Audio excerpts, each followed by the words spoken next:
Do you worry a lot? Do you worry too much? Is worry kind of one of the dominant things that you do with your free time all day, throughout the day? And you worry about social situations and future and all that stuff. And how is it affecting you?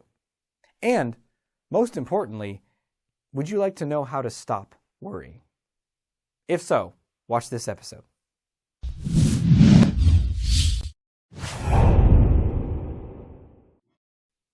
Welcome to another episode of The Art of Extraordinary Confidence. I'm your host, Dr. Aziz, and let's talk about how to not worry. This is a huge topic. There's lots about this. You can probably find hundreds of articles online and all different strategies. I want to share a few key tips that I know work for me and for clients that I've been using for years, and some of them more recently discovered. So as soon as I discover something and it's helpful, I'm going to share it with you in this way, because that's what I'm here to do, Operation Mass Liberation. So, worrying is toxic in so many ways, and we know that it doesn't help us, and we know that it's making us anxious, and it's hard to stop, isn't it? Like just saying, I'm not going to worry about that. Does that work? I don't know, sometimes, but often not. It feels like worry has a mind of its own. So I'm going to share a few key tips with you in this video on things that can help you shift this. So first things first is I want you to think of a house. Or I'm thinking my office right here, which is a little studio, so it's got a door and a window. But like you're an enclosure. Think of a house, a small house, or maybe the house that you live in.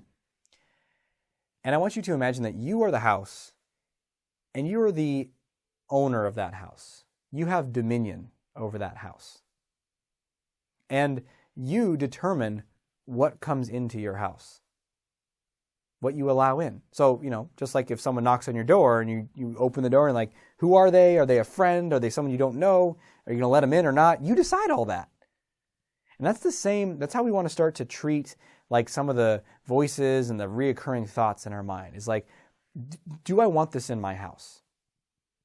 And it's amazing how if you just start to use this imagery, there's certain things that you can just say, I don't want to open the door to that. And just like something about the actual image of the house helps you not let something in.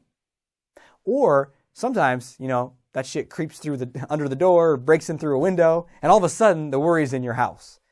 Now, in that case, what do? Well, without this imagery, without being sort of the master of our domain, what happens is that voice comes in, the worry voice comes in, and we're like, oh, geez, okay, all right, well, here, just have whatever you want in the house and just whatever, just do whatever. I'm so scared, I'm doomed. And we want to shift that and say, like, no, I'm in charge here. Well, what are you doing? Okay, all right. And you want to, like, with respect but firmness, escort that worry out of your house. Now, so first of all, use that imagery. Just play around with it. It's very powerful. But I think one obstacle that people find when they use this is like, yeah, but there's a part of us that thinks we need to worry. That worry is preparing us. Worry is like, well, the future's uncertain or something bad might happen. And if I worry about it, I'm somehow like more prepared and safe, which is complete and total bullshit. You're not more prepared. You're not more safe. It's not actually, it's weakening you. Actually, it's going to make you less resourceful and less confident and less powerful to deal with that thing if it ever occurred. But it's hard to let go because it feels very vulnerable to be like, well, I'm just not even going to worry about it. I'm not even going to think about it.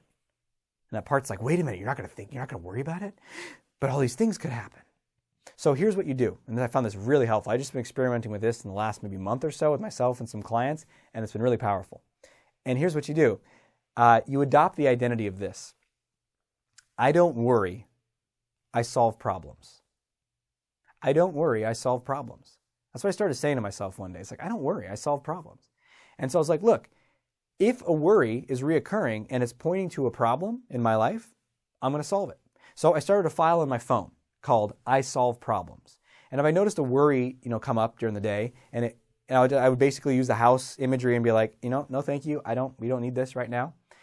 And then it would be like, if it came back, or if it was like, this worry keeps occurring about something, I'd be like, oh, is this a problem that we need to address?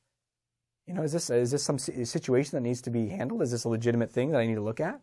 And if so, I open up the I Solve Problems file on my phone, and I go down and I say, okay, there's a problem here. You need to look at some, I don't know, maybe let's say I'm worrying about finances and taxes or something like that. Then I'd be like, okay, I need to address, so what is the problem? Like now I'm thinking rationally. I'm like, okay, what is the problem? And remember, I solve problems. So the problem is I need to research about, X, Y, and Z regarding my taxes and talk to my accountant about X. Okay, so I write that down. Now, that is going to be a problem that I'm going to need to solve, right? And maybe I'm going to need to do some research, do some homework, talk to the accountant, figure stuff out. I am going to solve that problem during a set time. There's going to be a set time in my schedule where I'm going to solve that problem, or I'm going to give focus and thought to that problem. And maybe a problem is not so tangible. Maybe the problem is like, I worry a lot about I'm aging, or I worry a lot about my appearance, or something like that for you, right? So then, great, that's still a problem, because it's a problem because it's bothering me. So I am going to need to solve that problem. And here's the beauty: every problem has a solution. I'll get to that in a sec. But I'm going to solve that problem because I solve problems. Just start saying that to yourself all the time. I solve problems. It just makes you want to smile because you feel badass. You feel like Vanilla Ice. Yo, you got a problem? I'll solve it.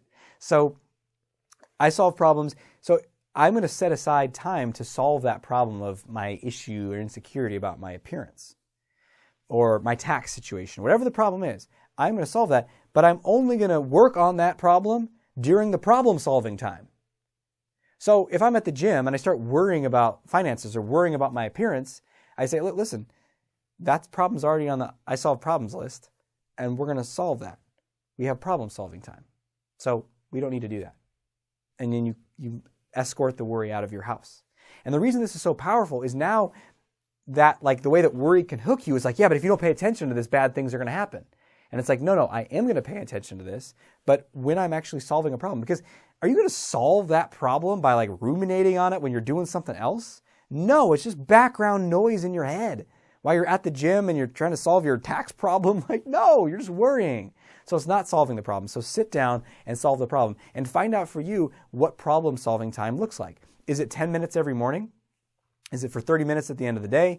Is it you schedule it 2 times a week? You have a half hour, an hour block. That's called problem solving, and you put it on your schedule and you actually stick to it and you solve the problem then, or you address it. And one last thing I want to end this episode with is I said every problem can be solved. What do I mean by that? Well, there's kind of 2 ways that problems can be solved. Either you can shift something in the external world.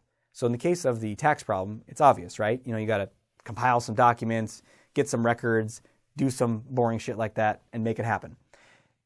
In the case of other problems, if you cannot do something external, or if it's not, you don't need to do something external, then the solution is surrender or acceptance. Like your appearance, what is it? Am I overweight? Well, can I do something about that? Well, yeah, maybe I can get in better shape. Maybe I can start working out. Maybe I'm not eating very well. Great, now I can solve that problem. But let's say it's like aging. And you're like, oh, I don't like that I have wrinkles right now. Or, oh, man, I'm losing my hair. And it's like, okay, do I want to do something about that? I had that one about my hair slowly receding. And I had that question, this was many years ago when I started noticing it happening. And I was like, oh, should I do something about that? And I was like, it was an actual legitimate question. I started looking around like, should I take a pharmaceutical drug? Should I use some sort of shampoo? And I sat with it for a while and I was like, I don't actually want to do that. I think I just want to let it happen, right? And then the solution to the problem is letting go. The solution to your wrinkles is to let them happen and to surrender into like, this is what it is to be a human on this planet. I age. And if society has taught me that that's bad or wrong, then I need to overcome that. I need to rise above those insane toxic messages.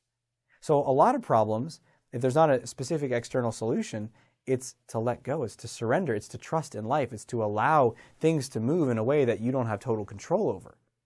And that is how you solve the other set of problems. So every problem has a solution. Now, sometimes it takes a lot of inner work and surrender and growth to be consistently able to let go.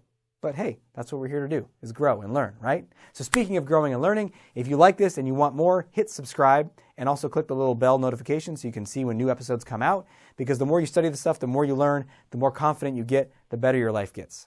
So thanks for being with me today. Until we speak again, may you have the courage to be who you are and to know on a deep level that you're awesome.